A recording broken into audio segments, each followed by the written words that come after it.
আমাৰ চ'ৰ্চৰ জৰিয়তে খবৰ পাইছিলোঁ যে বৰদলং নিবাসী মহম্মদ চেহাজুদ্দিন নামৰ ব্যক্তি এজনে ডিমাপুৰৰ পৰা এটা পিষ্টল লৈ আনি তেওঁ ইয়াতে অলপ কিবা অনৈতিক কাৰ্য কৰাৰ কাৰণে ঘূৰা ফিৰা কৰিছিল বুলি খবৰ পাইছিলোঁ।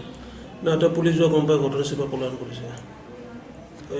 .22 পিষ্টল আৰু লাইভ এমুনেশ্যন 3টা আৰু .32 6টা লাইভ এমুনেশ্যন। পিছত তেওঁ ঘৰৰ বাহিৰতে এখন নাও এখন আছে, নাওতে লুকাই থৈ দিছিল যে মানে তেওঁৰ ঘৰৰ চোতালত। এতিয়ালৈকে তদন্ত প্ৰাথমিক কালি ৰিকভাৰী কৰা হৈছে, তেওঁক ধৰিলে সোধপোছ কৰিলে গোটেইখিনি গম পোৱা যাব। পিছত তদন্ত চলি আছে।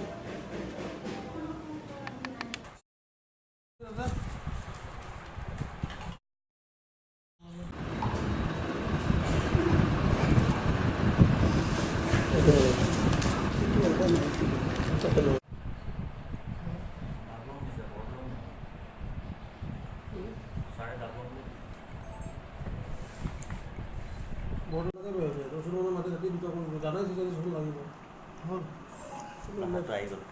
কিয় কৰে চিজাৰিটো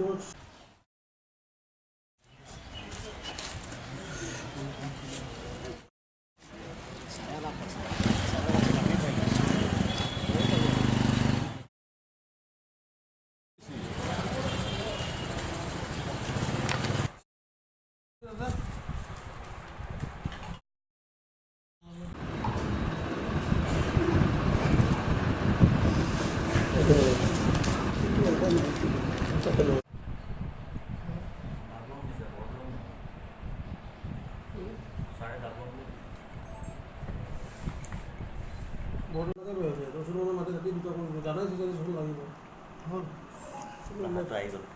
কিয় কৰে চিজাৰিটো